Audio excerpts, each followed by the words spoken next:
The U.S.V.I.'s solar power push continues following Governor Albert Bryan Jr.'s declaration earlier this year that his administration desired to transition the territory to 100% solar energy. The Virgin Islands Water and Power Authority, WAPA, has since then been engaged in a procurement process seeking developers interested in substantially increasing the territory's solar energy and battery storage capacity on St. Croix. In his most recent presentation to WAPA's board, Chief Executive Officer Andy Smith said seven companies had initially expressed interest. The mix of international and local firms include NextEra Energy, Invenergy, Leeward Energy, Core Development, VI Electron, Hogland VI, and West Indies Solar.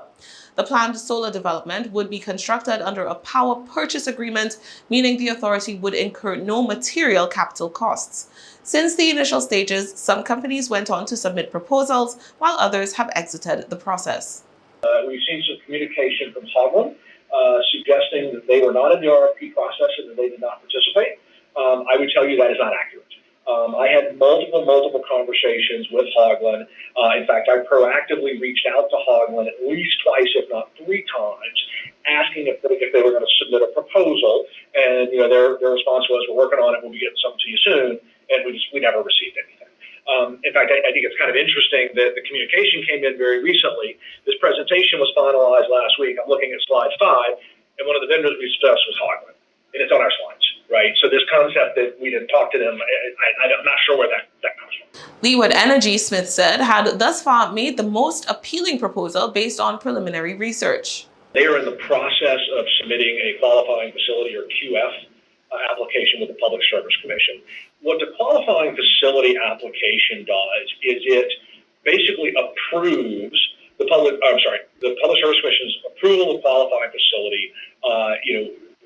Basically sets up the Water and Power Authority to negotiate with the third party who's the qualifying facility, or QF. Right? It does not mean that the Water and Power Authority cannot have those conversations with an entity who's not a QF or qualifying facility. Right?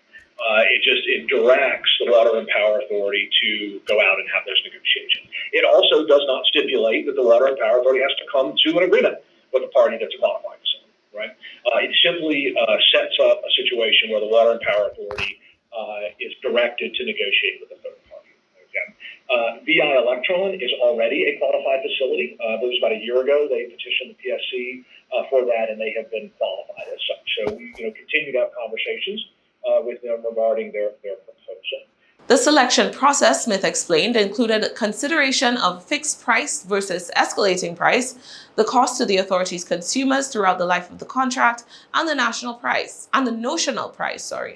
Performance capability was also a significant factor. Price was an important consideration, but so was the capacity to execute the project properly. While St. Croix is the preferred location for the solar energy development project, St. Thomas and St. John are also being explored for suitable sites. WAPA's CEO also disclosed that the authority was looking into favorable wind energy prices. No specifics were shared in that regard, but Smith said discussions were in progress.